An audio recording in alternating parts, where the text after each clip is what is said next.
এক গ্লাস পানি নিয়ে আসতো ভাই। উফ, তোমার আজকে শপিং এ যাওয়ার কথা ছিল, শপিং এ গেছিলা? গেছিলাম তো।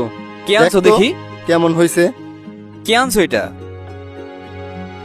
এই, তুমি দেখি শার্ট আনছো? তোমার না ফটো আনার কথা, শার্টে তো আরো বেশি গরম, গরমের মধ্যে তোমার আরো বেশি গরম লাগবে। এটা আনছো কিসের জন্য? শার্টই কিনলাম। কেন, শার্টের কালারটা সুন্দর না? হ্যাঁ, সুন্দরী তো। এই নাও ভাই, পানি নাও। ভাই দেখো তো জুতাটা কেমন হয়েছে। সাদা জুতো কিনছিস? জুতো জোড়া তো অনেক সুন্দর হয়েছে রে। কোথেকে কিনছো সেই জুতো জোড়া? বেথিকে। আমিও কিনবো 2-1 মাস পরে, আমারও এক জোড়া জুতা লাগবে এরকম। ভালোই হয়েছে রে জুতাটা। দেখ তো রায়হান, শার্টটা তোর ভাইরে সুন্দর মানাইছে অনেক না? সুন্দর লাগতেছে। আমার সাথে দেখো কেন, তোমার সুন্দর লাগলেই হইল। শার্টটা আমি তোর জন্যই পছন্দ করে কিনছি। আমার জন্য কেন কিনছো? ভাই এই জুতাটাও আমি তোমার জন্য কিনছি। আমার জন্য মানে? এই শার্টটাও তোরই। আমি তো কিছুই বুঝতেছি না।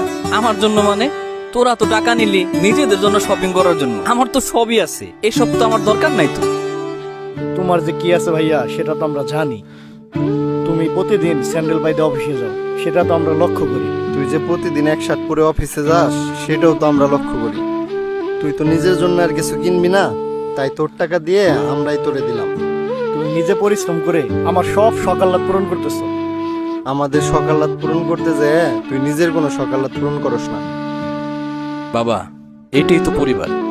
তোমাদের সকালাত পূরণ করলেই আমার সব সকালাত পূরণ হয়ে যায়। যারা নিজের সুখ বিসর্জন দিয়ে পরিবারের মুখে হাসি ফোটায়, আমাদেরও উচিত তাদের মুখে হাসি ফোটানোর চেষ্টা করা। হ্যাঁ, এটাই তো পরিবার।